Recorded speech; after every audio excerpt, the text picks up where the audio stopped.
के बावजूद उम्मत मोहम्मद से इज्जत भी पा रहे हैं और लोग उनके खिलाफ कोई लफ्ज़ लिखना और बोलना भी नहीं चाहते।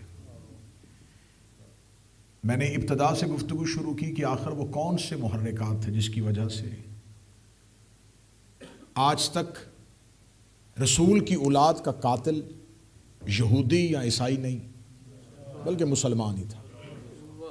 हमें देखना पड़ेगा कि उन मुसलमानों के पीछे कौन सी ताकतें कार फरमा थी जिनके ज़रिए से वो मुसलमान इक़्तिदार भी पा रहे थे और अहले बैत पे जुल्म भी कर रहे थे।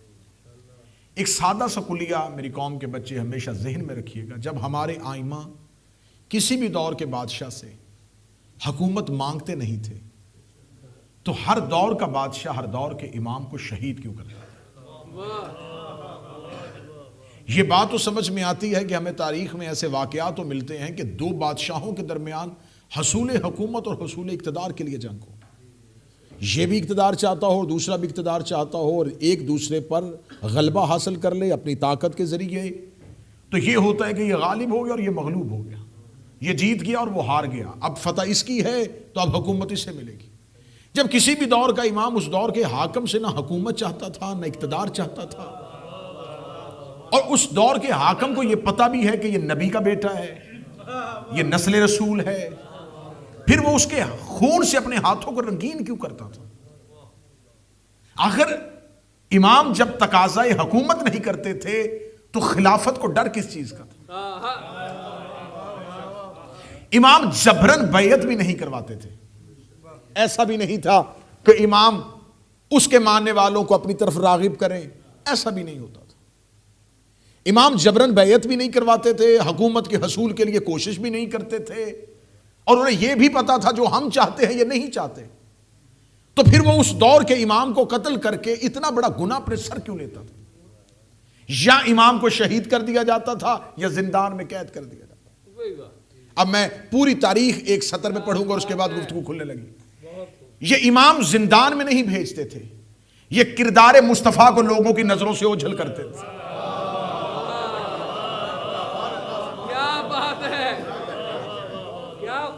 इन्हें खबर थी कि अगर यह किरदार जमाने में रोशन रहा, अगर इस किरदार की रोशनी जमाने में मौजूद रही और यह हिदायत का नूर जमाने में चमकता रहा तो फिर हमारा सिक्का जो है वो चलने वाला नहीं। कल की गुफ्तगू हमारी पहुंच गई थी, खैबर फतह हो चुका है, यहूदी नाकाम हो चुके थे, मक्का फतह हो चुका था, तबूक में मुनाफिकीन की साजिश नाकाम हो चुकी थी और अब दौरे रिसालत का आखिरी साल है जाहिरी तौर पर। अब हम 10 हिजरी में दाखिल हो चुके हैं और 10 हिजरी के बाद आज ही की मजलिस में गुफ्तगू को तमाम करने हैं और अगली 2 मजलिसें सिर्फ जनाब सैयदा के लिए मंसूब है। 10 हिजरी में वो कौन से वाक़यात हुए जब रिसालत माप की ज़ाहरी हयात तैयबा को सिर्फ और सिर्फ चंद महीने बाकी रह गए, 2 महीने और 28 दिन ये बाकी हैं और अल्लाह 25 ज़िकात को नबी को हुक्म देता है कि अब अपने बाद आने वाले निज़ाम का बाकायदा ऐलान कर दे। ये जो ऐलान आपको 18 ज़िलहज को बताया जाता है, ये 18 ज़िलहज को हुक्म नहीं आया था, ऐलान हुआ था। 25 ज़िकात को अल्लाह ने नबी को हुक्म दे दिया कि अब इस निज़ाम का बाकायदा ऐलान कर दो और लोगों को बता दो कि तुम्हारे बाद कौन सा निज़ाम आने वाला है, तुम्हारे बाद विलायत का सिलसिला जो चलेगा वो शुरू कहां से होगा और इख्तिताम पजीर कहां पे होगा। रिसालत माब ने इसकी तैयारी करनी शुरू कर दी और रिसालत माब ने पूरे मदीने में ऐलान करवा दिया कि कोई भी अपने घर में नहीं रहेगा, इस हज पे तुम सब मेरे साथ जाओगे। 80,000 मुसलमानों को लेके रसूल मदीना से चल पड़े हैं। मुझे गदीर नहीं पढ़ना, रिसालत माब हज करके वापस पलटते हैं। अब मुनाफिकीन की मुकम्मल जहन में था कि रसूल को यह ऐलान करने वाला और उनके जहन में यह था कि यह ऐलान ऐन हज के मौके पर होगा। लेकिन जब रिसालत माब ने खुतबा हज दिया और उसमें ऐसा कोई ऐलान नहीं किया, उन्हें इत्मीनान हो गया कि अब यह ऐलान नहीं होगा। रिसालत माब ने हज के बाद उनको वापस पलटने का कहा, वो और ज्यादा मुतमिन हो गए कि अब तो बिल्कुल भी नहीं ऐसा ऐलान होने वाला। अल्लाह और नबी का मुश्तरका मंसूबा था कि इन्हें वहां रोका जाए जो इनके वहमो गुमान में बिना। और ये बात मैं आपको इस पे, क्योंकि मैं गदीर नहीं पढ़ना चाहता, फिर किसी एक मजलिस के लिए आऊंगा तो आप मुझे याद करवाएंगे। ये जो खुम्मे गदीर है, इस पे अचानक नबी नहीं रुके। जमीन जब खल्क हुई थी तो इस जगह का इंतखाब हो गया था।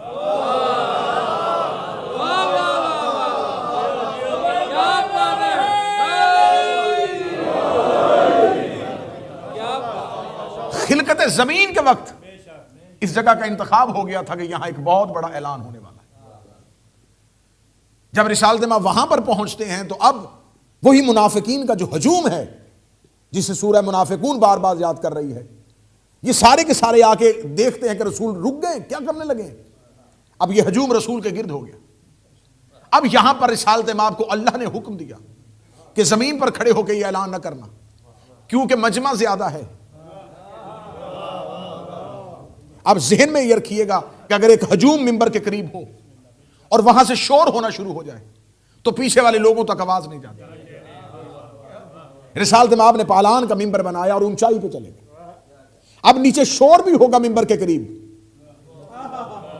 तो खुतबा रुकने वाला नहीं।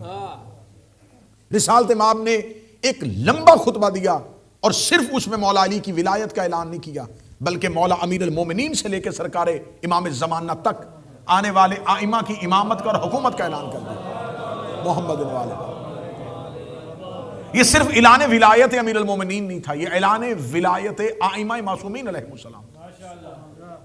इस खुतबे को शायद मैं कभी इसी इमाम बारगाह में, इसी मिंबर पे पढ़ चुका हूं कि रिसालत माब ने इस खुतबे में 4 दफा हमारे वक्त के इमाम का नाम लिया।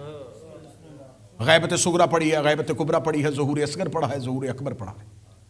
क़यामत तक के लिए आने वाले निज़ाम का ऐलान कर दिया। निज़ाम का ऐलान करने के बाद रसूल अब यहां से चले। अब गदीर से लेकर रिसालत माब के ज़ाहिरी, जिसे उम्मत विसाल कहते हैं और हम शहादत कहते हैं, इसके दरमियान 70 दिन का फासला है। मेरे अजीज मोमिनीन, ये 70 दिन बड़े अहम हैं। इन 70 दिनों के अंदर पूरी प्लानिंग है कि जो निज़ाम रसूल और अल्लाह मिलकर ऐलान कर चुके हैं, इस निज़ाम के रस्ते को कैसे रोकना है। अब यहां पर एक दिन आएगा जिसका मैं तज़किरा करूंगा। हम आपको अक्सर मिंबर से सकीफा से आगाज करते हैं कि गदीर का पहला रिएक्शन सकीफा में आया। नहीं, सकीफा से पहले गदीर का पहला रिएक्शन जो है वो यौम सहीफा पे आया। शायद मिंबर से आपने पहली दफा यह नाम सुना हो। नौजवानों से मैं जरूर दरखास्त करूंगा कि आप इंटरनेट पे इसको जरूर सर्च कीजिएगा। यह यौम सहीफा क्या। एक सहीफा था जब रसूल ने ऐलान नबूवत किया था, तो मक्का के काफिरों ने इकट्ठे होकर एक एग्रीमेंट साइन किया था कि यह अब्दुल्ला का बेटा एक नया दीन लेके आ गया है।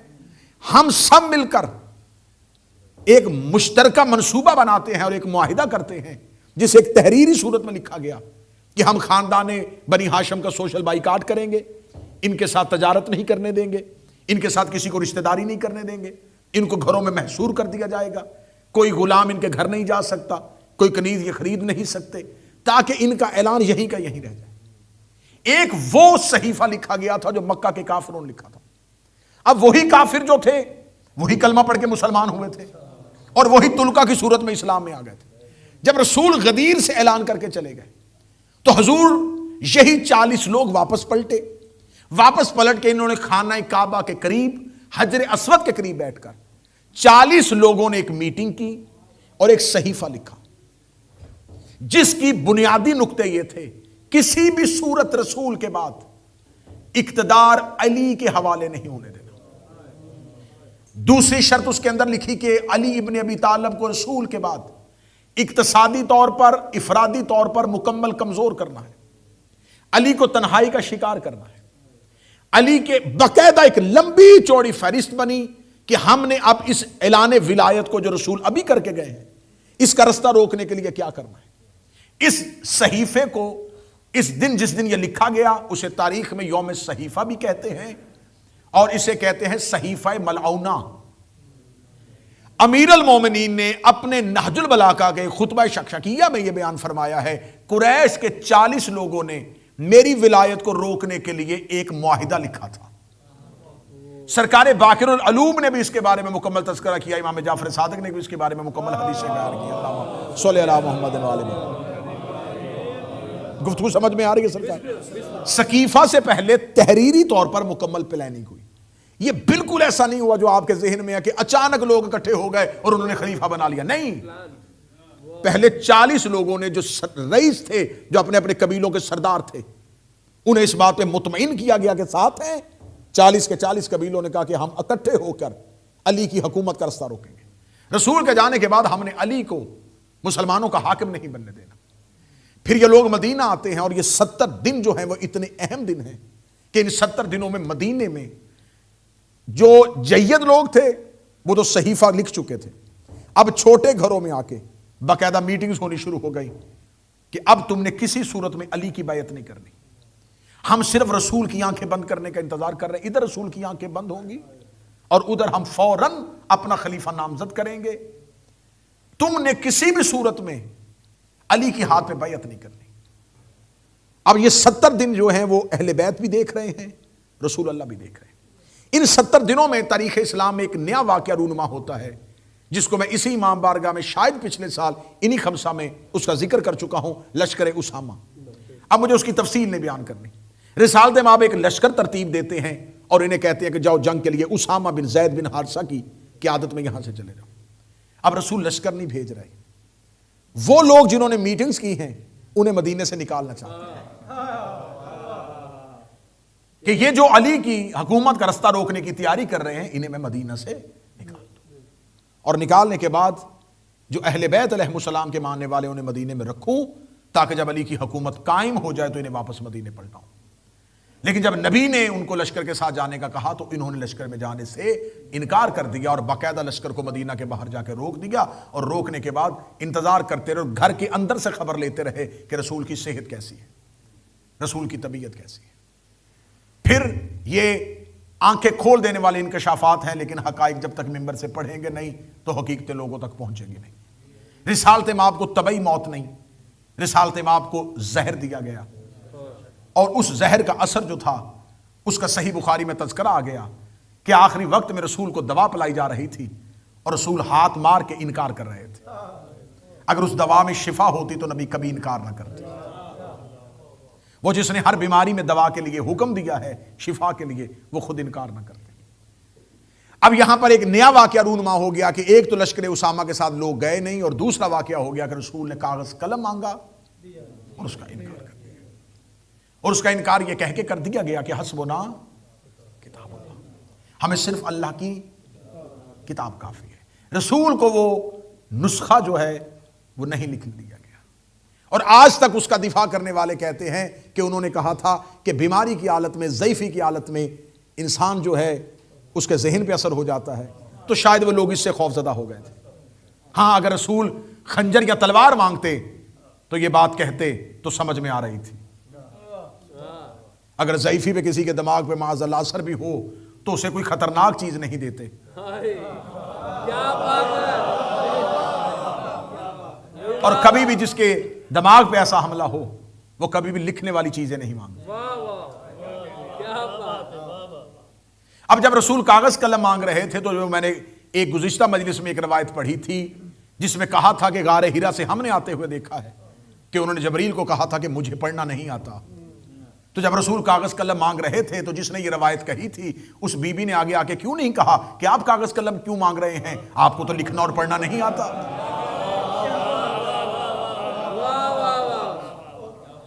अब रिसालत में आपको कागज कलम का इनकार कर दिया गया और यह कह दिया गया कि हमें अल्लाह की किताब काफी है। रसूल ने कहा था मैं तुम्हें कुछ ऐसा लिख दूं ताकि तुम मेरे बाद गुमराह ना हो जाओ।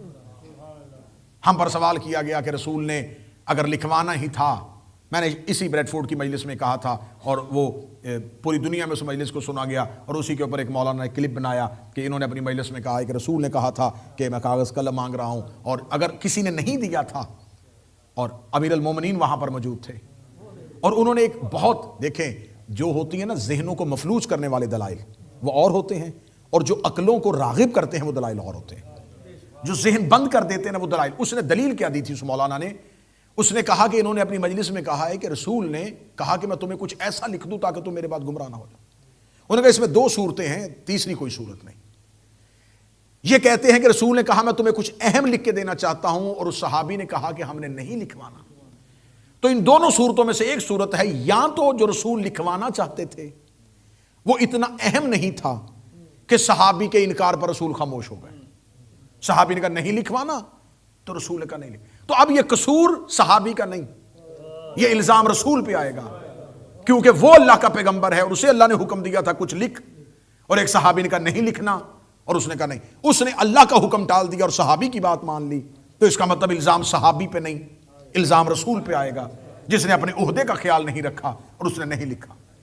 या उसने कहा यह सूरत है। दूसरी सूरत यह है कि उस सहाबी का इनकार करना अल्लाह रसूल की बारगाह में इतना कबूल था कि जब उस सहाबी ने कहा नहीं लिखवाना, तो रसूल ने भी अपना इरादा मौखर कर दिया, अल्लाह ने भी अपना इरादा मौखर कर दिया। या तो सहाबी इतना अहम था या तहरीर इतनी अहम नहीं थी। अब ये देखें, मफलूज किया ना जहन को कि या तो तहरीर इतनी अहम नहीं थी या वो डॉक्यूमेंट इतना इंपॉर्टेंट नहीं था कि सिर्फ एक सहाबी ने कहा और नबी ने कहा ठीक है नहीं लिखवाते, या वो सहाबी इतना अहम था कि उसने कहा नहीं लिखवाना और रसूल ने कहा नहीं। अब दोनों में से एक चीज तुम्हें माननी पड़ेगी, या तहरीर इतनी अहम नहीं थी या सहाबी बड़ा अहम था। मैंने उसका फौरन जवाब रिकॉर्ड करवाया कि आपको किसने कहा है कि रसूल ने लिखवाया नहीं था? वो लिखा हुआ तो हमारे पास महफूज है, सिर्फ हमारे पास महफूज नहीं, आपकी किताबों में महफूज, सिर्फ आप ही की किताबों में नहीं, सही बुखारी में 7 जगह पे लिखा हुआ। रिसालत माब ने ये नहीं कहा था कि आओ मैं तुम्हें कुछ ऐसा लिख दूं जिससे तुम हिदायत याफ्ता हो जाओ, आओ मैं तुम्हें नेकियां लिखवाऊं, मेरे बाद क्या क्या करना है। रसूल ने कहा मैं तुम कुछ ऐसा लिखूंगा कि गुमराह नहीं होना। इसका मतलब ये जो तवीज, जो तहरीर, जो नुस्खा था, ये सिर्फ हिदायत के लिए नहीं था, गुमराही से बचने के लिए। रसूल ने कहा मैं तुम्हें कुछ ऐसा लिख दूं ताकि तुम मेरे बाद गुमराह ना हो। रसूल जो लिखवाना चाहते थे वही बंदा उठ के खड़ा हो गया। मैं बात समझा नहीं सका, मैं इसको पीछे लेके जाता हूं। खुदा ने फरिश्तों से कहा करो सजदा, पता था कि वो सजदा नहीं करेगा। खुदा ने उससे पहले नहीं कहा कि तू नहीं करेगा और ये करेंगे, फरमाया सब सजदा करो। सिर्फ अल्लाह ने हुक्म दिया, जिसने इनकार करना था वो खुद ही उठ के खड़ा हो गया। अगर खुदा पहले इशारा करके उठाता तो आज इल्जाम लग जाता कि शायद इब्लीस सजदा कर देता। इब्लीस ने तो भी इनकार ही नहीं किया था, अल्लाह ने पहले ही उठा दिया, खुदा को पहले निकालना नहीं चाहिए था। आज मौलवी कह देते, शायद अगर वो कह देते तो वो भी मान लेते। नबी ने पहले उन्हें हुजरे से निकाल दिया, नबी ने कहा आओ पहले लिखवा दो, उसने इनकार किया, फरमाया कुमु अन्नी, जैसे अल्लाह ने इब्लीस निकाला था नबी ने हुजरे से उन्हें निकाला। लिखी हुई तहरीर सामने आ गई। बिस्मिल्लाह। जो लिखवाना चाहते थे,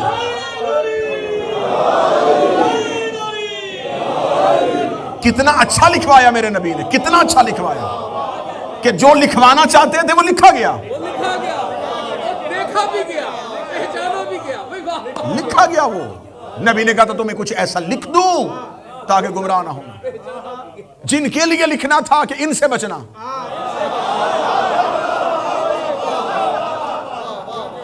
ये बिल्कुल इजाज भाई ऐसे ही था जैसे अल्लाह ने कहा था सजदा करो और एक ने कहा नहीं करूंगा। खुदा ने कहा बस तुझे ही उठाना था।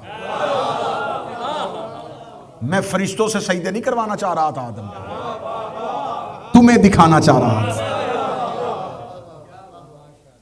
अब रिसालत माब ने बाकायदा ये ऐलान कर दिया और रसूल जाहिरी तौर पर दुनिया से चले गए। अब इसके बाद क्योंकि हमारा मौजू है मज़हब इस्लाम में रवायात और अहादीस की तहरीफ, चशम कुशा इनकशाफात, आंखें खोल देने वाले, दिमाग को बंद कर देने वाले, और मैं पूरी जिम्मेदारी से कह रहा हूं कि मैं जितने अल्फाज इस तीसरी मजलिस में और आने वाली बशर्ते जिंदगी 2 मजलिसों में आपके सामने पढ़ूंगा, उनमें से एक एक हर्फ अहले सुन्नत की किताबों से दिखाने का मैं पाबंद हूं। आप बिल्कुल ये ना समझिएगा कि ये सिर्फ शिया लिटरेचर पढ़ा जा रहा है, ये शिया किताबें पढ़ी जा रही हैं, उन्होंने तो लिखना ना, एक एक लफ्ज अहले। अब मैं रेफरेंस इसलिए नहीं देता क्योंकि वक्त मुख्तसर होता है, अगर मैं हवाले देने लग जाऊंगा तो फिर वाकयात आप तक नहीं पहुंचेंगे। रिसालत माब जब दुनिया से गए तो अब चशम कुशा इंकशाफ ये है कि जब सकीफा में मुसलमानों ने अपना पहला खलीफा चुना तो अब इस्लाम के साथ सबसे बड़ा जुल्म यह हुआ कि रसूल के जाने के फौरन बाद हदीस बयान करने पर पाबंदी लगा दी गई। मैंने पहली मजलिस में कहा था कि कुरान और नबी ये हम तक पहुंचने के लिए दो सोर्सेज हैं, एक तफसीर और एक हदीस। कुरान हमें बगैर तफसीर के समझ में नहीं आता और दीन हमें बगैर हदीस के समझ में नहीं आता। अब हमने नबी की सीरत लेनी थी अहादीस से, हमें नबी की जिंदगी का पता चलना था अहादीस से।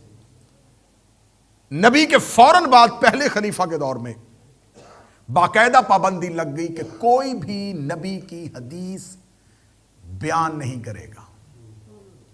आप इंटरनेट पे जाइएगा, आप इस लफ्ज को सिर्फ इतना लिख दीजिएगा, इन्न सदीका जमाओ, आपकी पूरी मतन आगे खुल के सामने आ जाएगा कि पहले खलीफा ने नबी के जाने के बाद ऐलान किया कि जिसके पास जो जो हदीसें लिखी हैं वो लेके आए। ये इकरार आपको अहले सुन्नत की किताबों में बय्यन तौर पर मिलेगा कि जब उन्होंने कहा कि लेके आओ तो जिस सहाबी के पास एक हदीस थी वो एक ले आया, जिसके पास दो थी वो दो ले आया, जिसके पास 10 थी वो 10 ले आया, जिसके पास 70 थी 70, 100 थी 100 ले आया। उस दौर में चमड़े पर, दरख्त की छाल पर, कपड़े पर लिखी हुई हदीस होती थी। जब ये हदीस आ गई तो अब ये इकरार अहले सुन्नत किताबों में है कि वो जो हदीस इकट्ठी हुई पहले ही दिन वो 500 थी। उन्होंने 500 की 500 हदीस अपने सामने आग लगा के जलवा दी। और उसके लिए बहाना क्या दिया गया? बहाना यह दिया गया कि हमें डर है कि अगर ये हदीसें दुनिया पर मौजूद रही तो लोगों को कुरान समझने में दुश्वारी होगी, लोग कुरान समझ नहीं सकेंगे। मुझे जनाब सैयदा की तहरीक पढ़ने से पहले उस माहौल को पढ़ना है कि जिस माहौल में सैयदा दरबार में जाके आयतें पढ़ रही थी वो माहौल क्या था। मैं पहले ही दिन खुतबा फतक शुरू कर देता तो आपको माहौल का अंदाजा ना होता, आपको पता ना चलता कि माहौल कितना निजस हो चुका था कि अल्लाह को सबसे बड़ी ताहिरा को भेजना पड़ा।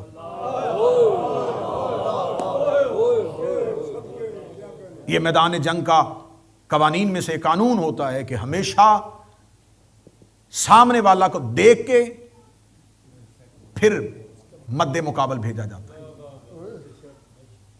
अगर मलका ततहीर जा रही है तो फिर समझ लेना कि सामने बैठने वाला कौन है। हमेशा चीजें अपनी जिद से पहचानी जाती। आप पहचाने कि अगर ज़हरा को जाना पड़ा है तो फिर आगे कौन होगा। मैं माहौल पढ़ना चाह रहा हूं कि पहले ही लम्हे में 500 हदीस हजूर जलवा दी गई। हदीस बयान करने पर ऐसे पाबंदी लग गई कि सबसे पहला जो एग्जेक्टिव ऑर्डर पास हुआ वो ये था कि जिन असहाब को सबसे ज्यादा हदीसें याद हैं, अब्दुल्ला इब्ने मसऊद, अबू दरदा अंसारी और हज़रत अबू ज़र गफारी, इनके मदीना से बाहर निकलने पर पाबंदी लगा देंगे। ये मदीना से बाहर नहीं जा सकते और अगर ये मदीना के अंदर रहेंगे तो ये किसी को हदीस नहीं सुनाएंगे, ये बिल्कुल नहीं बताएंगे कि हमने नबी को क्या कहते हुए सुना है। पहला 2.5 साल का दौर इसी तरह गुजरा कि हदीस ना बयान हो रही थी ना हदीस को आगे बयान किया जा रहा था, और जिनके पास अहदीस थी उन्हें जिंदानों में और घरों में महसूर कर दिया गया था।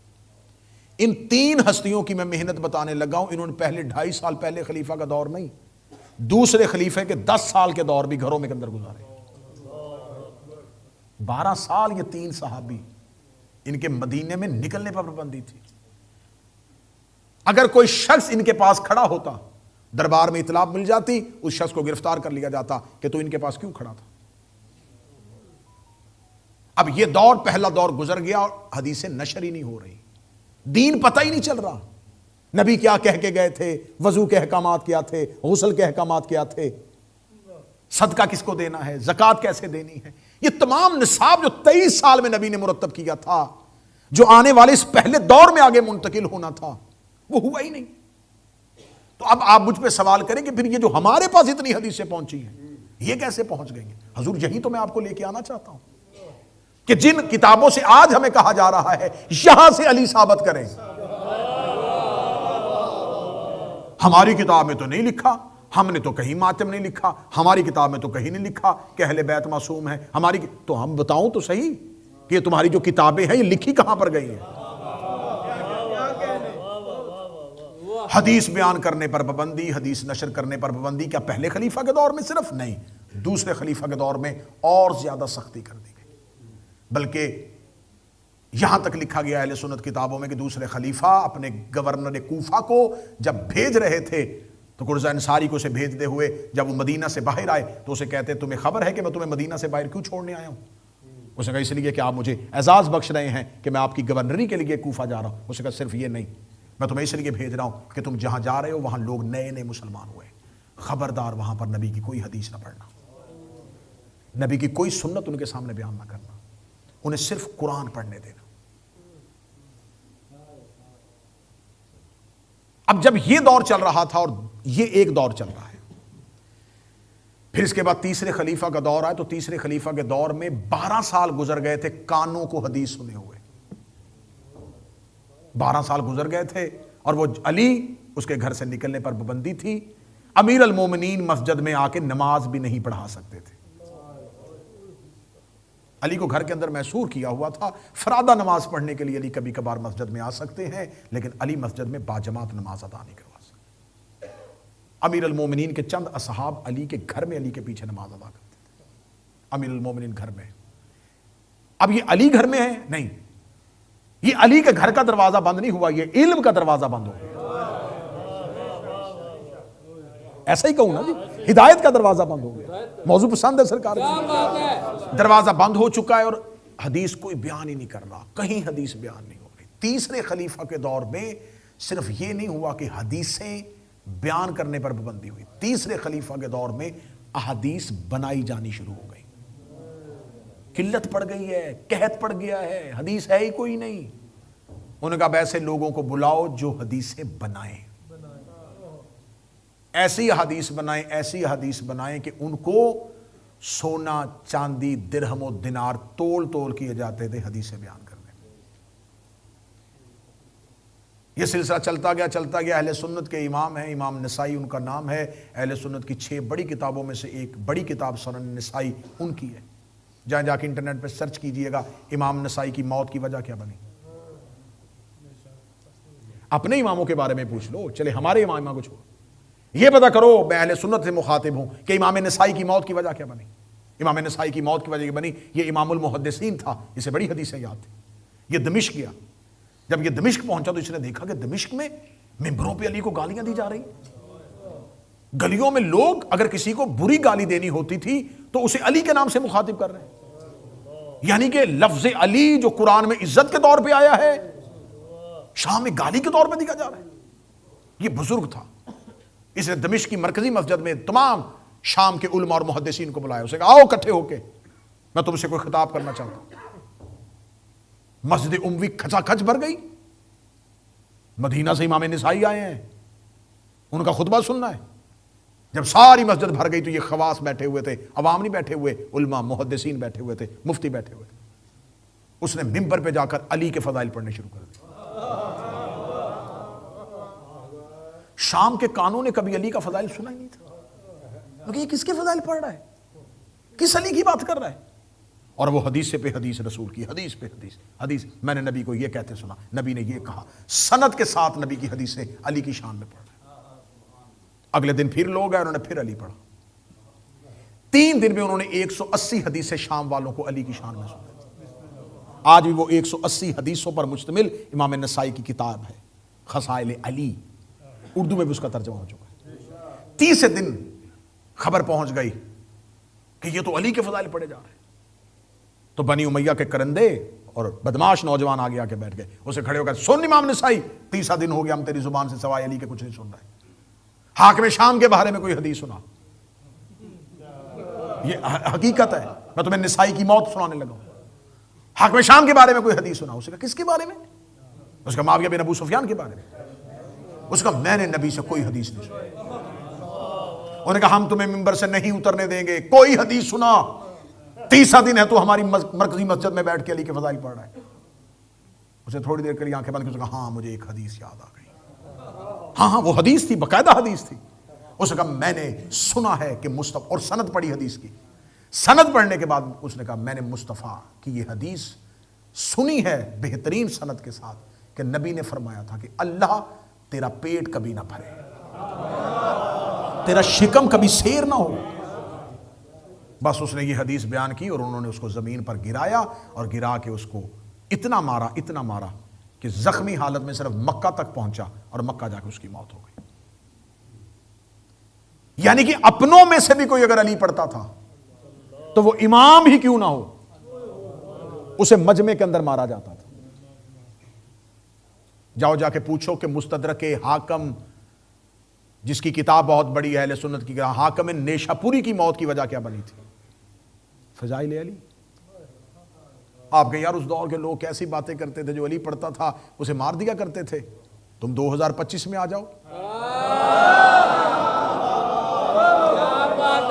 तुम अपने इर्द गिर्द नजर दौड़ा लो। इस दौर के मौलाना तारिक जमील ने सिर्फ मौला का तर्जमा किया था, उन्हें मस्जिद में नमाज पढ़ाने पर पाबंदी लग गई। मेरे शहर फैसलाबाद के एक मौलाना इसहाक थे, उन्होंने सिर्फ हदीसें पढ़ी, नमाजियों ने उन्हें मस्जिद में आने से रोक दिया।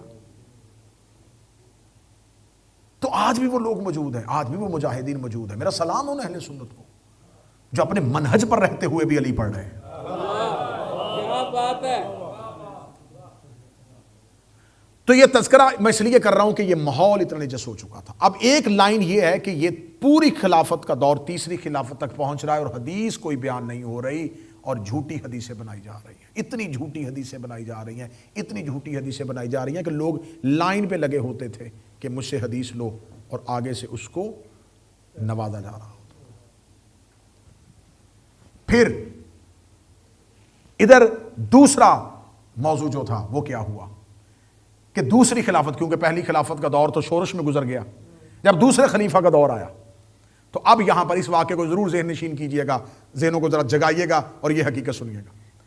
एक शख्स यमन का यहूदी मुसलमान होके मदीने में आता है जिसका नाम है काब अहबार। काब अहबार एक यहूदी जो यमन से मुसलमान बना के उसे मदीना मुंतकिल किया जाता है और मदीना मुंतकिल करने के बाद उसे मसनद इल्म पर बिठाया जाता है और उसे कहा जाता है कि तू कुरान की तफसीर बयान कर। ये जो मैं बार बार तीसरी मजलिस में इसराइली रवायात का तज़किरा कर रहा हूं, ये क्या रवायात हैं कि ये लोग वो थे यहूदी उलमा जो हदीस से कुरान नहीं समझते थे, तौरात और अंजील से कुरान समझते। वो कहते हमें कुरान की दलील नबी की जुबान से नहीं चाहिए, हम उस आयत को मानेंगे जिसकी तस्दीक या इंजील में होगी या ज़बूर में होगी या तौरात में होगी या तलमूद में होगी। और ये जो इनके पास आसमानी किताबें थी ये तहरीफ हो चुकी थी, ये इन्होंने बदल दी थी, इनमें नबियों की इस्मत नहीं थी। उनकी किताबों में हजरत ईसा को मासूम नहीं माना जा रहा था, हजरत मूसा के बारे में तो ऐसे लगवियात लिखे हुए थे, हजरत दाऊद के बारे में इतना गंद लिखा हुआ था जो मिंबर से बयान भी नहीं हो सकता। जब वहां से दीन वही इसराइली रवायात जब कुरान में तफसीर बन के आई तो अब यहां भी यही अकीदा जन्म ले गया कि नबी मासूम नहीं होता। उनकी यहां किताबों में यह था कि अल्लाह जिस्म रखता है, अल्लाह मुजस्सिम है। यही रवायतें जब मुसलमानों में आई तो उन्होंने लिखा कि शब मेराज रसूल कहते कि मैंने अल्लाह को एक खूबसूरत नौजवान की शक्ल में देखा जो सोने के जूते पहने हुए थे। यह रवायत इस्लाम में कहां से आई? यहूदियों से। और यहूदियों को मसनद में किसने बिठाया? उन नाम नेहाद मुसलमानों ने जो मुनाफिक बन के इस्लाम के अंदर आए थे। ये जो हमें कहा जाता है शिया मजहब यहूदी की पैदावार है, आओ मैं बताऊं कौन कौन सा मजहब यहूदी की पैदावार है। ये काबे अहबार कौन था? अब आओ सुनो, काबे अहबार के जो पहले दो शागिर्द थे वो कौन थे? अहले सुन्नत किताबें बयान कर रहा हूं और अल्हम्दुलिल्लाह मुझे फख्र है कि हकाइक पहुंच रहे हैं। ये अहले सुन्नत नौजवान बैठा, इसने कल ही अली वलीउल्लाह का कलमा पढ़ा मजलिस के बाद। ये हकाइक पहुंचे नस्लों तक ताकि उन्हें हम अच्छे तरीके से दावत देकर हक तक पहुंचे। काबे अहबार ने जो पहले दो शागिर्द बनाए उनमें से पहले शागिर्द का नाम है हजरत अबू हुरैरा, क्योंकि ये भी यहूदी से मुसलमान हुए थे। ये काबे अहबार के साथ इनके पहले भी ताल्लुकात थे। जब वो आया तो इन्होंने पहला शागिर्द जिसको बाकायदा तौर पर शागिर्दी से बनाया वो हजरत अबू हुरैरा थे। दूसरा शागिर्द अमर बिन आस का बेटा था। और इन दोनों में से अब्दुल्ला बिन अमर बिन आस और एक अबू हुरैरा, मुसलमानों की सियासत्ता में एक के पास 5,500 हदीसें एक से ली गई हैं, एक से 3,500 ली गई, और दोनों यहूदी के शागिर्द हैं जो काबे अहबार से पढ़ रहे थे। तीसरे खलीफा के दौर में यही काबे अहबार जो है, इसे तीसरा खलीफा बिठा के कहता कि मैं तुम्हें बुला रहा हूं, देखना तरीका जुल्म देखना, सुन्नी किताब से पढ़ रहा हूं। काबे अहबार को बुलाया तीसरे खलीफा ने, अपने तख्त के करीब उसे बेहतरीन कुर्सी पे बिठाया और कुर्सी पे बिठा के कहने लगा काबे अहबार से कि तुमसे एक शरई मसले के बारे में पूछना है कि अब्दुर्रहमान इब्ने औफ जो है वो अपनी कुछ दौलत दुनिया में छोड़ के चला गया है, तो उसके लिए क्या सदका और ज़कात निकालनी पड़ेगी? उसने कहा नहीं, मैंने अब्दुर्रहमान बिन औफ को अपनी ज़िंदगी में देखा है, वो सदका और ज़कात बाकायदगी से निकालता था, अब उसके माल से निकालने की ज़रूरत नहीं है।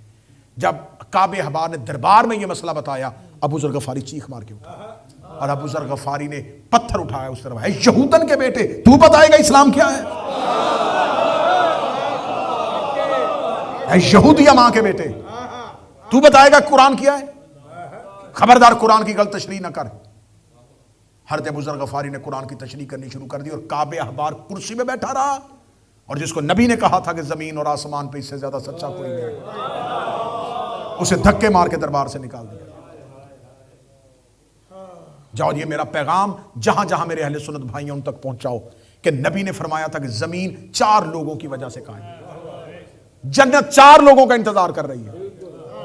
बार बार 4 का लफ्ज कहा, 4 का लफ्ज कहा। जिन 4 सहाबा के बारे में रसूल बार बार कहते रहे, सलमान, अबू ज़र, मिकदाद, अम्मार। मैं मिंबर पे कह रहा हूं कि मुझे कोई अहले सुन्नत मेरी जिंदगी के आखिरी सांस तक कोई नौजवान अपने उल्मा से लाके बैठाए, पहली 3 खिलाफतों के दौर में इन 4 को कोई ओहदा क्यों नहीं दिया गया? कल का कलमा पढ़ने वाले कोई मिस्र का गवर्नर, कोई कूफे का हाकम, कोई बैतुल माल में बैठा है, कोई ज़कात तकसीम कर रहा है। इन जय्यद शख्सियात के होते हुए हमें बताया जाए इनको कोई ओहदा क्यों नहीं मिला?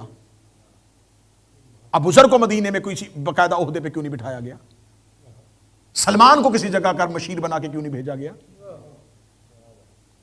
इस्लामी लश्कर पहले खलीफा का दौर तो नहीं, दूसरे खलीफा के दौर में बाकायदा गए, ईरान तक लश्कर गए, रूम तक लश्कर गए, किसी लश्कर की सरबराही अली ने क्यों नहीं की? खानदान बनी हाशिम में से कोई नहीं गया। क्या ये लड़ना भूल गए थे? क्या अब इन्हें तलवार चलानी नहीं आती थी? क्या अबू ज़र सच्चा नहीं रहा? क्या सलमान मिन्ना अहले बैत नहीं रहा? फिर दोनों में से ब्रेड फूड वालों एक बात है, या वो 4 इस अहल नहीं थे, या फिर हुकूमत इस अहल नहीं थी। या फिर बताओ इन 4 में यह अहलियत नहीं थी, या फिर मानो कि हुकूमत में अहलियत नहीं थी कि वो इनसे कोई मनसब लेते। बाकायदा तौर पर फिर दूसरा नाम वहाब इब्ने मुनब्बा। वहाब इब्ने मुनब्बा ये भी वो शख्स है जो यहूदी से मुसलमान होकर आया। इसको बाकायदा तौर पर इज्जत दी गई, इसको बाकायदा तौर पर मसनद में बिठाया गया और इससे हदीसें बयान होनी शुरू। अब्दुल्ला इब्ने सलाम यहूदी से मुसलमान हो गया है, बाकायदा तौर पर मुसलमानों ने इसे मसनद इल्म में बिठाया, इससे हदीसें ली, इससे तफसीर कुरान की लिखवाई, और ये सब कुछ मुरतब होता रहा। और दीन और फिका अहले बैत से नहीं ली जा रही। हत्ता के अगली हकीकत आपके लिए आंखें खोलने के लिए काफी होगी। रसूल 11 हिजरी को दुनिया से गए, 100 साल तक मुसलसल इस्लाम में नबी की हदीस बयान नहीं हुई। 100 साल, 100 साल, 2 नस्लें गुजर गई। अब जो तीसरी नस्ल आई है, इसको तो पता ही नहीं कि दीन क्या है। इन्होंने तो वो यहूदियों वाला दीन लिया, इसराइली रवायात ली, बदली हुई तफसीरें, बदली हुई हदीसें, बदली हुई फिका। आज मैं अहले सुन्नत भाइयों से सवाल करता हूं कि जिद छोड़ें, खुदारा खुदारा तन्हाई में बैठ के सोचें। आज तो मैं तमाम दुनिया के मुसलमानों में बाकी इमामों की फिका मिल रही है, अहले बैत की फिका कहां है? जिसको रसूल ने अपनी जुबान चुसाई थी, जिसे कहा था या अली अंत मिन्नी बे मंज़िलत हारून मिन मूसा। ये कोई छोटी हदीस थी कि रसूल कह रहे हैं अली तुझे मुझसे वही निस्बत है जैसे हारून को मूसा से थी, लेकिन मेरे बाद नबी कोई नहीं है। ये हदीस नबी को क्यों कहनी पड़ी? मूसा की तमसील रसूल से नहीं, हारून की तमसील अली से जरूर है। चले मैं एक इशारा दे देता हूं, तो लंबी तफसील में ले जाऊंगा क्योंकि ये मौजू से खारिज हो जाऊंगा कि जब मूसा तूर पे गए थे तो पीछे हारून को छोड़ के गए।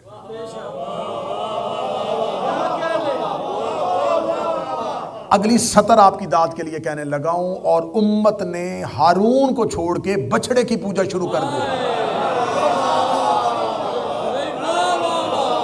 एक नबी उनके दरमियान मौजूद था, एक नबी का भाई उनके दरमियान मौजूद था। ये भी जानते थे हारून मूसा का भाई है, ये भी जानते थे कि मूसा जाता हुआ ऐलान करके गया है, ये भी जानते थे कि मूसा हमें इसके हवाले करके गया है।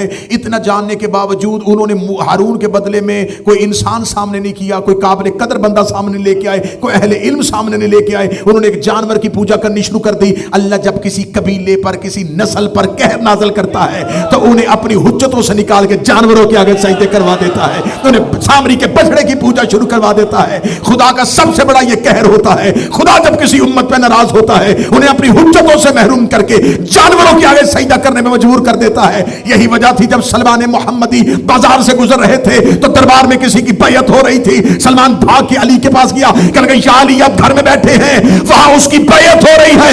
बैयत नहीं हो रही, बछड़े की पूजा हो रही है, कोई बैयत नहीं हो रही, बछड़े की पूजा।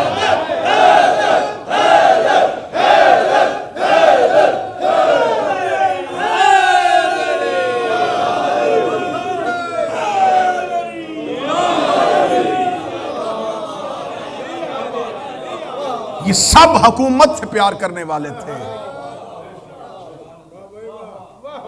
मुझे यहां पर इमाम ज़माना की सेहत व सलामती के लिए बुलंदतर सलावत अल्लाहुम्मा सल्ली अला मोहम्मद वाले।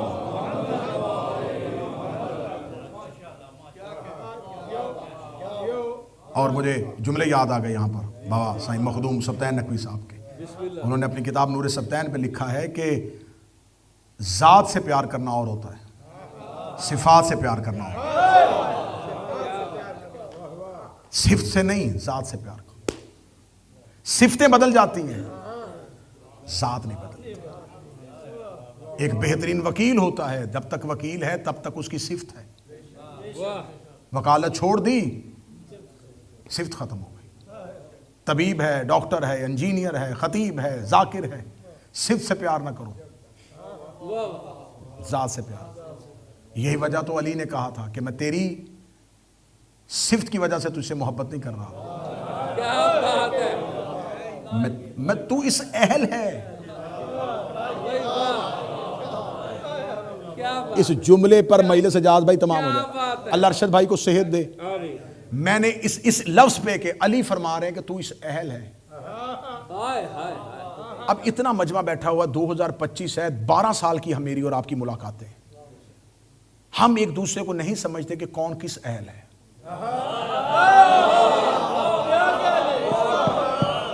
क्या बात है, कोई नहीं किसी को समझता कि कौन किस अहल है। ये बहुत ज्यादा जानने वाला भी अहलियत को उतना ही जानता है जितनी अहलियत जाहिर होती है। क्या बात, कायनात आदमो आलिम में वाहिद अली है जिसने अल्लाह की अहलियत पे बात की।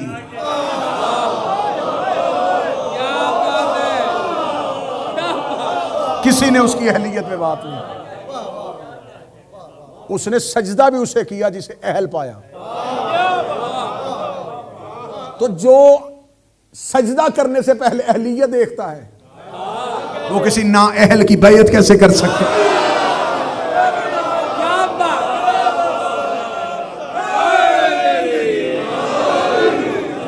और साईं ने जुमला कहा था कि अल्लाह इस जुमले का सवाब इनकी रूह को पहुंचाए, यकीनन जहां भी होंगे मालिक के पहरे में। उन्होंने कहा था कि जितना दीन है ये मुस्तफ़ा की सिफात का है।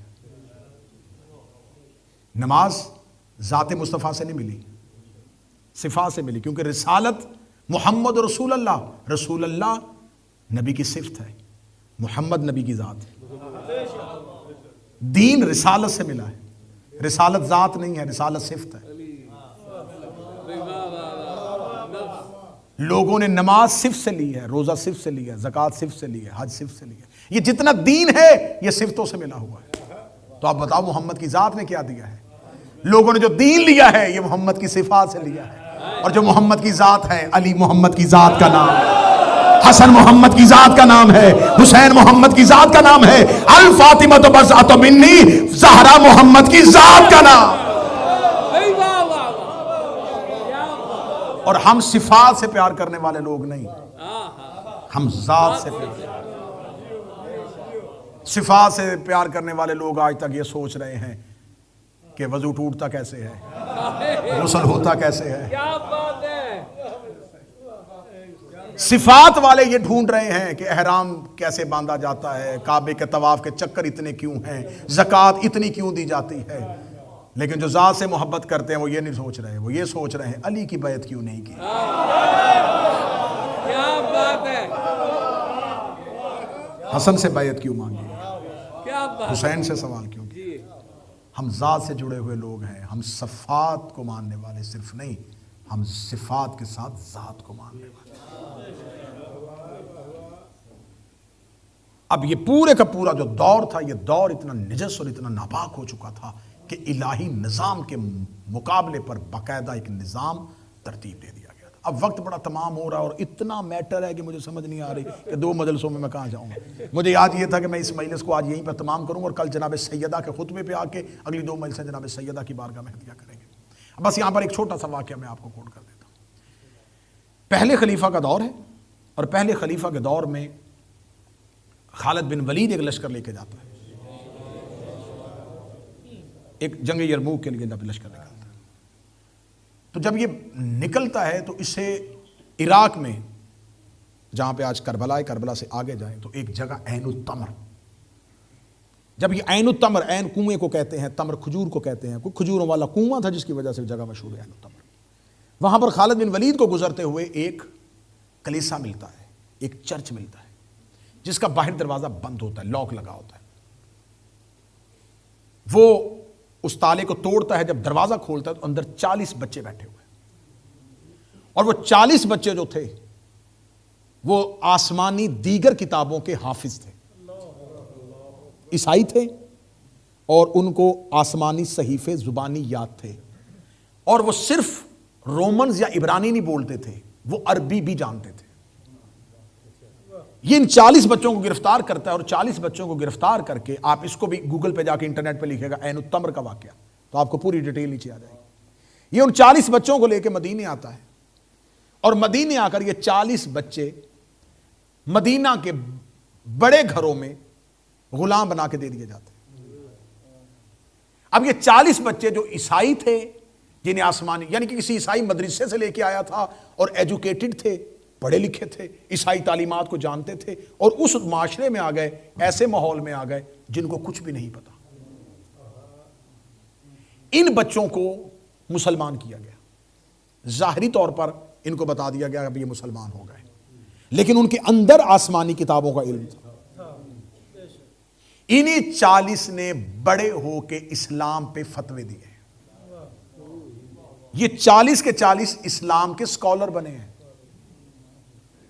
अब अगला सच्चाई सुनिएगा, रसूल के बाद जो सबसे पहली किताब सीरत की लिखी गई, इब्ने इसहाक। इब्ने इसहाक का जो दादा था यसार, वो इन्हीं 40 बच्चों में से था। जो सबसे पहली किताब लिखी गई इब्ने इसहाक वाली किताब, वो इसका दादा यसार जो था, इसहाक का जो बाप था यसार, वो इन्हीं 40 बच्चों में से था जो ईसाई थे और उन्हें मुसलमान बना के मदीने में लाया गया था, और उन्हें मदीने में मसनद इल्म में बिठा दिया गया कि तुम अरबी भी अच्छी बोल लेते हो और किताबों का इल्म भी तुम्हारे पास है, तो तुम तफसीर बयान कर दिया करो। इनसे जो तफसीरें ली, उन्हीं की नस्ल में आने वाले ने मुसलमानों की सबसे पहली सीरत की किताब लिखी। इब्ने हजाम से उमर बिन अब्दुल अजीज ने जब इस्लामी सीरत की किताब लिखवाई तो ये हकाइक हैं कि उसको इतना नवाजा गया कि उसकी जो मंथली सैलरी और तनख्वाह थी वो 3000 दिनार थी, जो आज के मुताबिक $50,000 बनती। उसको महीने का $50,000 दिया जाता था और उसे कहा जाता कि तुमने वो सीरत लिखनी है जिसमें अहले बैत का लफ्ज भी ना है। ये इब्ने हजाम की सीरत है जो उसने लिखी, जो जोहरी से बिठा के लिखवाई गई। ये वो सीरत है कि जिसमें उसे कहा गया कि याद रखना इसमें कहीं किसी भी जगह पर सिर्फ अली नहीं, अब्दुल्ला इब्ने अब्बास का तज़किरा भी ना है। यानी कि इनको सिर्फ अहले किसा नहीं, खानदान अहले बैत में अब्दुल्ला इब्ने अब्बास भी बारे में नहीं था, क्योंकि उम्वी थे ना, और अब्बासियों के साथ दुश्मनी भी थी। हज़रत अब्बास की जो अब्बास इब्न अब्दुल की नस्ल जो अब्बासी बनने थे उनके साथ दुश्मनी भी थी। उन्होंने कहा हमें अब्दुल्ला इब्न अब्बास भी नहीं चाहिए।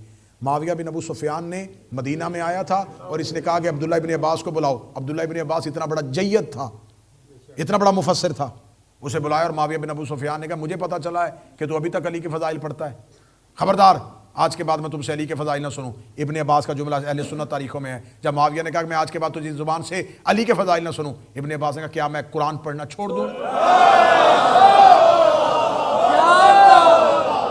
तू क्या समझता है कि मैं कुरान ना पढ़ूं? क्या बात है। और अब अब्दुल्ला इब्ने अब्बास कहते हैं कि मेरे पास 23,000 हदीसें वो थी जो मैंने कानों से अली की शान में ज़ुबान से सुनी थी। इतनी हदीसें नबी ने अली के लिए पढ़ी, इतनी हदीसें नबी ने अली के लिए पढ़ी हैं। यानी कि वो 100 साल हदीस के पाबंदी, बस आप मैं आखिरी जुमला कहने लगा, 100 साल हदीस बयान करने पर पाबंदी, 100 साल के बाद यहूदी और ईसाइयों से लिखवाई सीरत, इतना सब कुछ होने के बावजूद हमारे पास इतने फजाइल पहुंच गए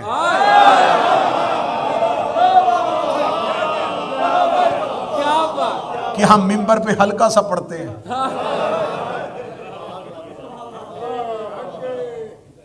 ये जो हम मिंबर से पढ़ रहे हैं ये पाबंदियों के बाद आने वाले फजाइल,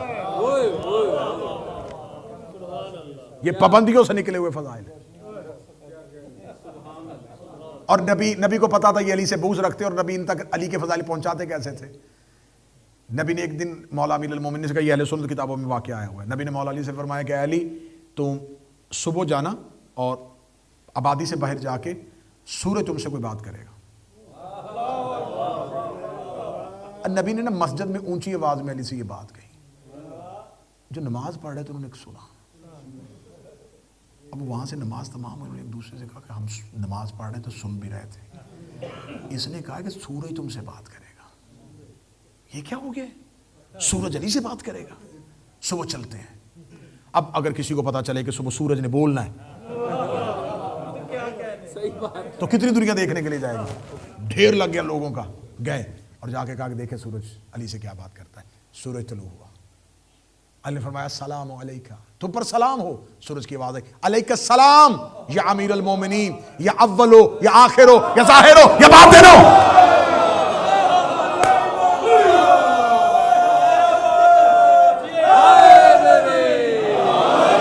सूरज ने कहा अलैका सलाम या अमीरुल मोमिनीन, या अव्वलो या आखिरो या ज़ाहिरो या बातिनो। सूरज गाली हो गया। बंदे दौड़े रसूल की तरफ। उन्होंने कहा आपने सूरज को आपने कहा था अली से बात कर। ये क्या, हमने अपने कानों से सुना है कि सूरज ने अली को अव्वल कहा है, आखिर कहा है, जाहिर कहा है, बातिन कहा है। अव्वल तो अल्लाह, आखिर भी अल्लाह, जाहिर भी अल्लाह, बातिन भी अल्लाह। ये सूरज ने अली को वो क्यों कहा जो हम अल्लाह के बारे में कहते हैं। सूरज अली को वो कह रहा है जब अल्लाह को कहते हैं। रसूल मैं सुनो सुनो सुनो सुनो सुनो, मैं बताता हूँ सूरज ने क्या कहा है। सूरज ने अली को अव्वल इसलिए कहा है कि अली वो अव्वल है जिसने मेरी तस्दीक की है, और सूरज ने अली को आखिर इसलिए कहा है कि अली ही वो आखिर है जिसके जानू पे मेरा सर होगा। इसे जाहिर इसलिए किया है कि इसने जाहिर हो के मेरी मदद की है। इसे बातिन इसलिए कहा है इसने खामोशी से भी मेरी नुसरत की है। उन्होंने कहा अच्छा अच्छा अच्छा, अव्वल आखिर ज़ाहिर बातिन का तर्जमा ये था। उनके सांस मुनासिब हुए, उठ के जाने लगे और सलमान और अबू ज़र रसूल के पास आ गए। उन्होंने फरमाया या रसूलल्लाह बताएं, सूरज ने यही कहा था? फरमाया इन्हें ये बताया है, उसने वही कहा था जो तुमने समझा। अल्लाह लोगों की अक्लों के मुताबिक गुफ्तगू,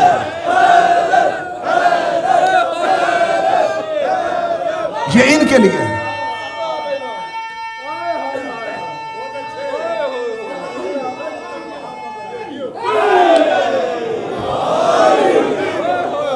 खुद फरमान है ना, मासूम का फरमान है, लोगों से गुफ्तगू करो उनकी अक्लों के मुताबिक। रसूल ने फरमाया इनके लिए बताया। यही तो वजह है कि मासूम कहते हैं कि कुरान की हर एक तफसीर उसके 70 जाहिर है, 70 बातन। दुनिया जाहिर में उलझी हुई है और अली बातन में छुपा हुआ है।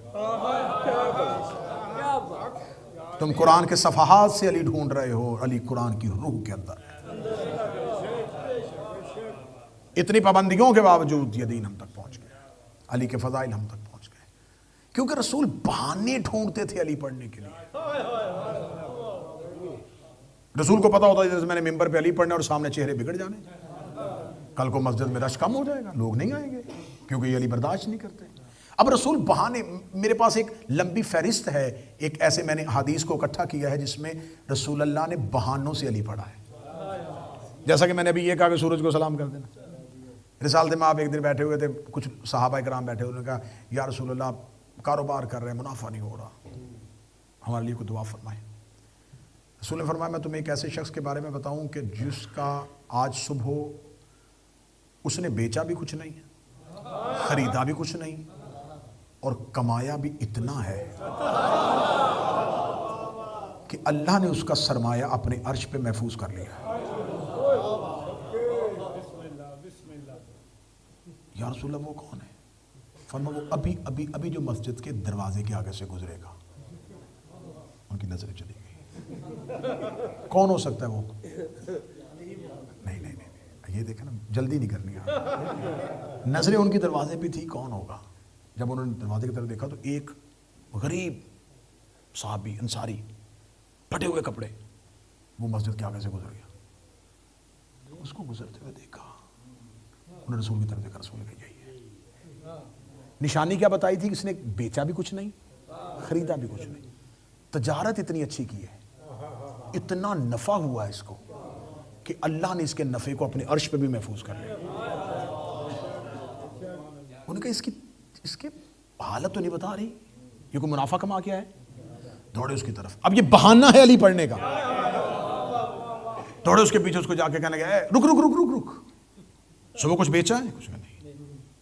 खरीदा है? नहीं। आज तूने क्या ऐसा किया है जो नबी कह रहे तूने बहुत कुछ कमाया है? उसका बाजार की तरफ जा रहा था, सोच रहा था वहीं से कुछ खरीदूंगा, वहीं पे कुछ बेच दूंगा। जेब में हाथ डाला, मेरे पास कुछ खरीदने के लिए नहीं था। मैंने कहा जब खरीदना नहीं तो फिर बेचना कैसा? बाजार की तरफ जाते जाते मेरे ज़हन में ख्याल आया, बाजार में भी जाके अपना दिल ही खराब करना, जाओ मस्जिद में जाके अली की ज़ियारत करते हैं।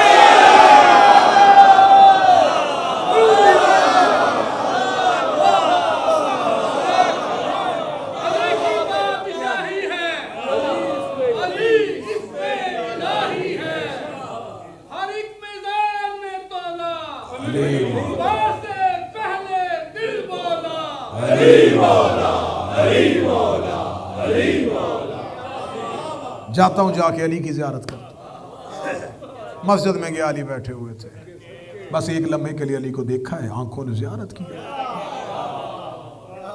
वहीं से वापस पलटे, या रसूलल्लाह ये तो अली देख के आया है। फरमाया अली को एक दफा देखना ऐसा बेहतरीन तजारत है जिसका नफा अल्लाह अर्श में महफूज रखता है। उनका सिर्फ अली को देखना इतनी बड़ी सवाब है। रसूल सुनो, अली को सिर्फ देखना 1000 नबियों की ज़ियारत से ज्यादा अफजल है।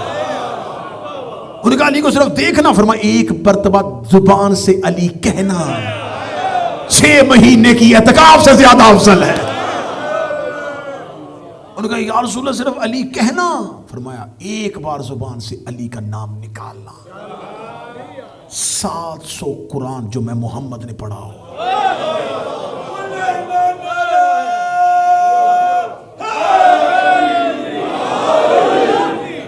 रसूल के चेहरे की रंगत बदल गई। ये सवाल करते गए, नबी फजाइल पढ़ता गया, सवाल करते गए, नबी फजाइल पढ़ता गया, हत्ता के बेसाख्ता ये उठ के ये कहते हुए दरबार रिसालत से निकले, ये तो अली के इश्क में मजनून हो चुका है, अली की मोहब्बत में दीवाना हो चुका है। ये बहाने थे रसूल के पास अली पढ़ने के। कैसे अली पहुंचाया? बस ये जो इतना बड़ा सिस्टम बन चुका था विलायत अली को रोकने के लिए, इस इतने बड़े सिस्टम के अंदर, इतने बड़े निजाम के अंदर इस दीवार को गिराने के लिए अल्लाह को ज़हरा की जरूरत पड़ी।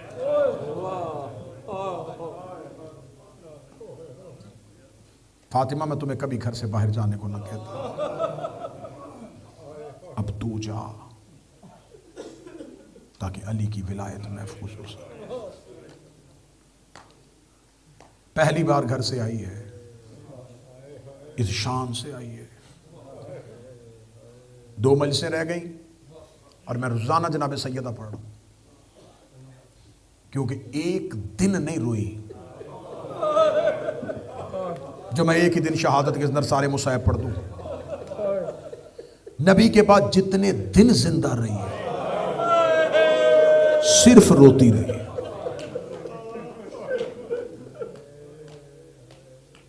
हम में से हर कोई ऐसा इंसान है जिसने अपनी जिंदगी में अपने घर में मौत भी देखी है और मुसीबत भी देखी। मेरी बोल के गवाही देना, सगी मां, सगा बाप, बेटा, बहन, भाई, कोई रिश्तेदार मर जाए, एक रात रो लेता है बंदा, 2 रातें रो लेता है, 3 रातों के बाद सब्र आ जाता है। इतना सताया है उम्मत ने फातिमा, एक लम्हा खामोश नहीं हुई। और मैं मिन्नत करके कहूंगा कि जितनी दिन मैं जनाब सैयदा के मुसाहिब पढ़ूं, कोशिश करना अपनी आवाज ऊंची करके रोना, इसलिए कि ऊंची आवाज में रोना ज़हरा की सुन्नत है। आप मुझसे पूछे कि ज़हरा ऊंची आवाज में कैसे रोती है? अगर ज़हरा आवाज ऊंचा करके ना रोती, मदीने के लोग अली से शिकायत ना करते, या अली फातिमा को कहे या दिन को रोया करे या रात को रोया करे। इतनी ऊंची आवाज में रोती थी ज़ैनब की मां, मदीने के लोग तंग आ गए।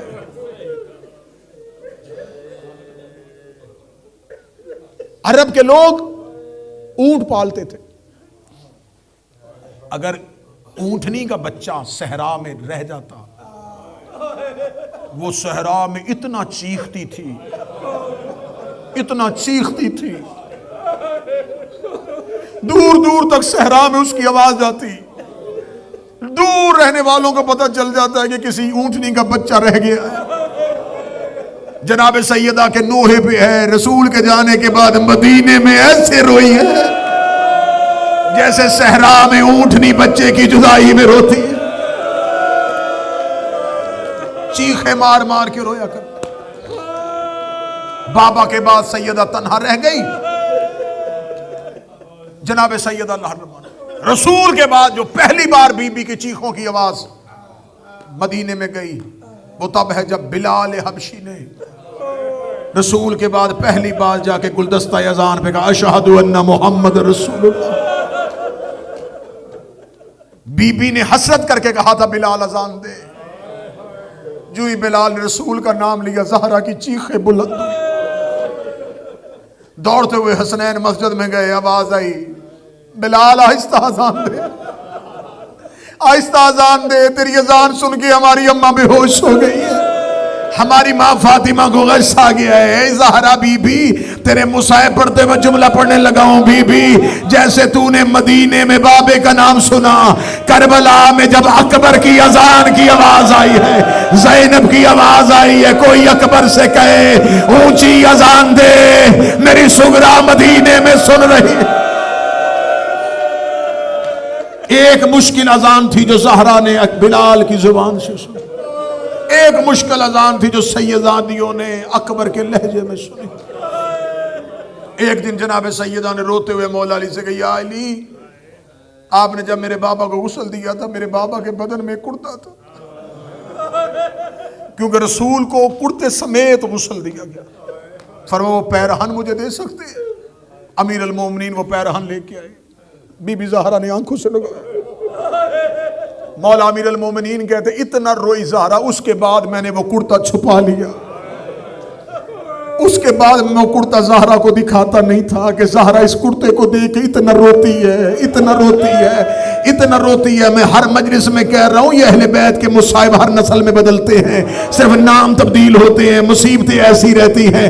ज़हरा हमेशा हाथों में बाबे का कुर्ता लेती थी जिसमें बाबे को गुस्ल दिया गया था। शाम के जिंदान में रो के सकीना कह रही थी, सजाद मुझे एक बार बाबे का वो लिबास ला दे, मुझे बाबे का वो अमामा ला दे जिसमें मेरे बाबा ने आखिरी सजदा किया। सकीना के हाथ में बाबे का लिबास, रुबाब के हाथ में असगर का कुर्ता। बस सदा तो गैर सदात आज मैंने पढ़ना है सैयदा की शहादत का पहला मरहला। नजफ में जाओ अमीर अल मोमिनीन की कब्र पे, जियारत का पहला जुमला सलाम अलैका या अव्वल अल मज़लूम, ऐ कायनात के पहले मजलूम तुम पर हमारा सलाम। क्योंकि ज़ाहिर अपनी ज़ियारत का आगाज नजफ से करता है और फिर करबला जाता है। पहली दफा आया हुआ ज़ाहिर अव्वल मजलूम समझ के रोता है। वक़्त अगर अली मजलूम है तो हुसैन कौन है, अली मजलूम है तो अब्बास कौन है। हमने तो सुना था कि सबसे बड़ा मजलूम हुसैन है। अली तो फातिह बद्र खैबर था, अली तो सैफुल्लाह है, फिर अली की जर्री पे अव्वल मजलूम क्यों कहा जाता है। मैं जुमला खोल के पढ़ूंगा मैं खुद अज़ादार हूं, मेरा जिगर फट जाएगा। मैं जुमला छुपा के पढ़ूंगा, मेरा इशारा समझ लेना, मेरे इशारे को समझना, मेरे इशारे को इससे आगे मुझे पढ़ने में मजबूर न करना। मैं तुम्हें बताऊं अली अव्वल मजलूम क्यों है। सकीना को तमाचा लगा था अब्बास के गिरने के बाद, अब्बास घोड़े से गिरा तो सकीना को तमाचा लगा, हुसैन का सर तन से जुदा हुआ तो सकीना को तमाचा लगा, अकबर के सीने में बर्छी लगी तो सकीना को तमाचा लगा। हुसैन अव्वल मजलूम नहीं हो सकता क्योंकि हुसैन के जाने के बाद सकीना के चेहरे पे तमाचा लगा। अली जिंदा थे जब ज़हरा का हाथ चेहरे पे आया, रोक गई या अली मेरा कान जख्मी हो गया।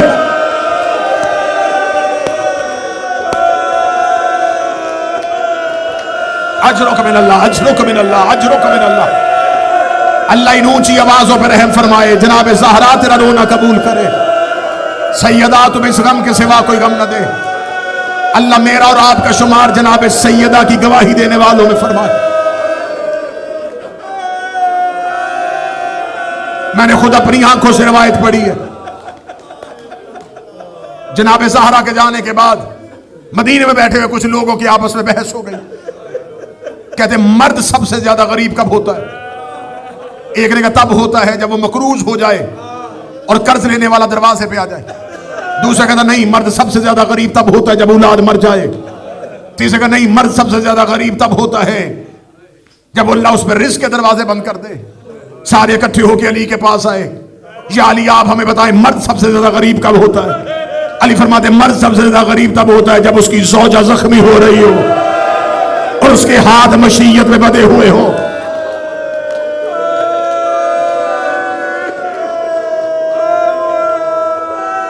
मैं तुम्हें आखिरी मजलिस में सुनाऊंगा अली के नोहे, मैं तुम्हें आखिरी मजलिस में सुनाऊंगा मौला अली के जख्म। अमीर अल मोमिनीन जिन हाथों से ज़हरा को कब्र में उतारा, कब्र में उतारने के बाद अली के दोनों खाली हाथ बाहर आए। अली ने खाली हाथ आसमान की जानब करके कहा मेरे लग गवार रहना, अली अकेला हो गया है। आज अली की मोसना चली गई है, आज मेरे हाथ खाली हो गए।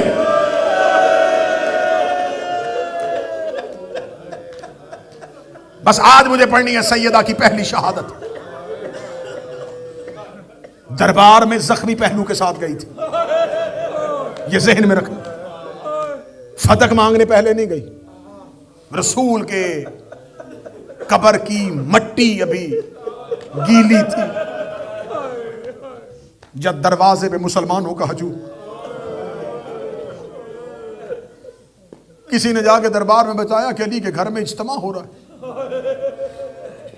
इन्होंने पहले एक गुलाम को भेजा। मैं किताब सुलैम से पढ़ रहा हूं ये जुमले, किताब सुलैम से भी पढ़ रहा हूं और एक खत है जिस खत का तज़किरा है कि जब अब्दुल्ला इब्ने उमर शाम गया था वाक़या करबला के बाद, इसे जाकर यजीद से कहा, इसने कहा तूने मार जो दिया था रसूल का बेटा, यहां तक जुल्म करके खामोश रह जाता। मुझे मदीने में खबर पड़ी तू रसूल ज़ादियों को बाजारों में लेके फिरा था।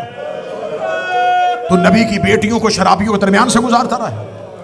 हद कर दिया तूने यजीद। जब अब्दुल्लाह इब्न उमर ने कहा तो यजीद ने जब देखा कि ये मेरी तौहीन कर रहा है, इसने अपने गुलाम से कहा जा अंदर जा, मुझे संदूक ला के दे। उसने संदूक खोला, उसने उसमें से काले रंग का एक थैली के अंदर से एक चमड़े का खत निकाला और उसके मुंह पे मारा। क्या लगा ये खत पढ़। उसने कहा इस खत में क्या है? उसने कहा ये खत वो है जो तेरे बाप ने मेरे बाप को लिखा था, जिसमें उसने लिखा था जब हमने ज़हरा के दरवाजे पे आग लगाई। मुझे बोल के बता, नबी की बेटियों को सरनंगे बाजारों में लेके जाना बड़ा जुर्म था। इसकी इब्तिदा तेरे घर से हुई है, मेरे घर से नहीं हुई। उस खत के अंदर भी पूरा वाकया लिखा है। और फिर मैं ये जुमले पढ़ रहा हूं, किताब सुलैम जो मज़हब जाफरिया की पहली किताब लिखी हुई है। तू रो ना रो, तेरा मुकद्दर है। मैं ज़हरा की शहादत शुरू करने लगा हूं। 40 लोगों का हजूम ज़हरा के दरवाजे पे आया। इन्होंने दरवाजे पे जोर जोर से दस्तक देनी शुरू की। अंदर से जनाब फिज़ा आई, आवाज दी अना जारियत ज़हरा, मैं ज़हरा की कनीज हूं। इस दरवाजे पे ऊंची आवाज में शोर ना करो। अंदर अली और अली की ज़ौजा ज़हरा बैठी हुई है, अंदर हसनैन बैठे हुए हैं। ये वही दरवाजा जहां नबी इजाजत मांगते थे। किसी ने बाहर से कहा अली को बाहर भेज वरना हम दरवाजे को आग लगा देंगे। आग का लफ्ज़ ज़हरा के कान पे आया। सैयदा ने एक दफा अली की तरफ देखा, सैयदा ने दीवार पे हाथ रखा। सैयदा चलती चलती दरवाजे पे आई। दरवाजे पे आकर सैयदा बाहर वाले बंदे से मुखातिब हुई। सैयदा ने पहले मेरी कनीज फिज़ा तुमसे मुखातिब थी, अना फातिमा बिन्ते मोहम्मद, अब मैं खुद फातिमा तुमसे मुखातिब हूं। खबरदार मेरे दरवाजे के आगे शोर न करो। तुम्हें नहीं पता इस दरवाजे पे नबी इजाजत मांगते थे। बाहर से किसी की आवाज आई, फातिमा औरतों वाले बहाने न कर, अली को घर से बाहर निकाल वरना हम दरवाजे को आग लगा देंगे। बीबी देखती भूल गए तुम कुरान की आयतें। अल्लाह ने इस दरवाजे की हुर्मत का हुक्म दिया है। इसने खालिद बिन वलीद को इशारा किया, उसने एक लकड़ी को आग लगा के दरवाजे में फेंकी। दरवाजे पे शोले लगने शुरू हुए। दरवाजे के शोले बीबी को शहर में नजर आए। बीबी की आवाज है, क्या तुमने मेरे दरवाजे को आग लगा दी है? ज़हरा के दोनों हाथ दरवाजे के ऊपर थे। मैं गलत पढ़ूं, ज़हरा मुझे माफ न करे। किसी ने बाहर से अपनी टांग के साथ धक्का मारा, चलता हुआ दरवाजा ज़हरा के ऊपर आया। ज़हरा दरवाजे और दीवार के दरमियान थी, या इसने दरवाजे को जोर से बंद किया। ज़हरा दरवाजे और दीवार के दरमियान थी। लोहे की मेखे ज़हरा के पहलू में चली गई। बीबी का एक हाथ बाहर आया, कुलफत ने ताज़ियाना निकाला, इसे ज़हरा के बाजू पे ताज़ियाना मारा। ज़हरा की आवाज आई, या अली मेरा मोशन शहीद हो गया। हौसला हौसला हौसला। नहीं पढ़े जाते ज़हरा के मुसाइब, नहीं पढ़ा जाता बीबी का कत्ल। आज मैं पहला कत्ल पढ़ूंगा, कल मैं पढ़ूंगा नबी की बेटी का दरबार जाना, आखिरी मजलिस में पढ़ूंगा ज़हरा के जनाजे का आधी रात को उठना। जो सुन्नी बैठे मैं अहले सुन्नत किताबों से दिखाने को तैयार, जख्मी हो गई। मुझे मजमे में बैठे हुए सैयदों का खौफ ना होता, पर्दे में बैठा मेरे वक्त का इमाम ना हो। मेरे मौला मुझे माफ कर देना।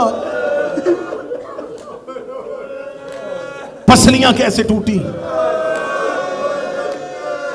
मैं नहीं पढ़ सकता, मैं नहीं पढ़ सकता। जब ये अंदर दाखिल हुए हैं, किताब सुलैम कहती है दीवार और दरवाजे के दरमियान थी ज़हरा। लेकिन जब 40 लोग अंदर दाखिल हो गए, इन्होंने दरवाजा छोड़ा, ज़हरा जमीन पे गिर पड़ी। ज़हरा जमीन पर गिरी तो पसलियां सलामत थी। इससे अगला जुमला मैं नहीं पढ़ सकता। जब गिरी थी तो पसलियां सलामत थी, उठने से पहले पसलियां जख्मी हो गई। बस मैं तुम्हें एक इशारा कर देता हूं, कासिम की लाश पे घोड़े दौड़े थे। इससे आगे ना मुझसे सुनना वरना मेरा अपना जिगर फट जाएगा। घोड़ों ने कासिम की लाश पमाल की। नबी की पर्दादार बेटी जमीन पे गिरी। हजूम सहन के अंदर दाखिल हुआ। अली ने गिरी हुई ज़हरा को देखा।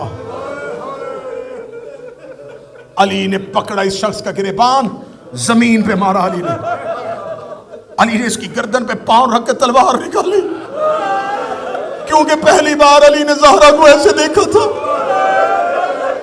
इधर अली की तलवार आई, रहमत लिल आलमीन की बेटी की आवाज आई, या अली मेरे बाबा से किया वादा याद है। अली ने तलवार अपनी निगाह में रखी, अली ने पांव वहां से उठा लिया। अली का पांव उठना था, इन्होंने अली को लड़ते हुए देखा था। हौसला क्यों आ गया इनमें? हौसला कैसे आया? इन्हें पता था अली लड़ेगा नहीं। ये साजिश लेके आए थे, हम इतना बड़ा हमला करेंगे, अली बदला लेने के लिए तलवार निकालेगा, हम लश्कर के साथ अली के घर पे हमला कर देंगे, हम अहले बैत को अली समेत घर के अंदर कत्ल कर देंगे, मशहूर कर देंगे। हुकूमत के हसूल के लिए दोनों लड़ पड़े। नबी के साथियों ने नबी का खानदार मार दिया। रसूल ने कहा, ऐ अली मेरे बाद ऐसा वाकया होगा, ऐ अली तुम्हें मेरी नबूवत की कसम है, ऐ अली मैंने बड़ी मुश्किल से इस्लाम फैलाया, ऐ अली तेरे बाबा ने तेरे दादा ने बड़ी मेहनत की है, ऐ अली ये नबियों का विरसा है, ऐ अली मेरे बाद खामोश रहना, ऐ अली मेरे बाद सब्र करना, ऐ अली तुम्हें मेरा सब्र मेरी ज़हरा याद करवाएगी। जख्मी ज़हरा ने कहा, बाबे का वादा। अली की तलवार ने आम में आ गई। जब इन्होंने देखा कि अब अली नहीं लड़ेगा, ये मलौन उठे, इन्होंने अली के गले में रस्सी डाली। रिवायत पूरी सुन लेना। अमीर अल मोमिनीन के गले में रस्सी डाली, ये अली को खींच के दरवाजे की तरफ लेके जा रहे थे। मां जख्मी थी दरवाजे के पास, बाबा सहन से गुजर रहा था। दो बेटियां हुसैन के पीछे कुर्ता पकड़ के रो रो के कह रही थी, हुसैन बाहर न जाना, हुसैन हमें तेरा बड़ा आसरा है, हसन कोई मेरी मां को उठा दे। जनाब सैयदा ने देखा अमीर अल मोमिनीन के गले में रस्सी आई, जो सैयद बैठे मैं यहाँ छुपा नहीं सकता। ज़हरा जख्मी हालत में ऐसे चली जैसे अकबर की लाश पे हुसैन आए थे। ज़हरा कोनियों के बल चली, ये बाहर वाले दरवाजे के करीब पहुंचे थे। बीबी ने अपना दाएं हाथ अली की अबा में रखा, बीबी अली को रोक रही थी, ये अली को खींच रहे थे। किसी ने देखा कि अली चल नहीं रहे, इसने पीछे मुड़ के देखा कि अली के कबा के अंदर ज़हरा का हाथ है। मैं गलत पढ़ू, ज़हरा माफ न करे, मुझे माफ कर देना सैयदो। इस गैरत ने लोहे की नियाम ज़हरा के हाथ पे मारी। ज़हरा की आवाज है, या अली मेरी उंगलियां शहीद हो गई, या अली मेरा हाथ टूट गया, या अली मेरा बाजू जख्मी हो गया।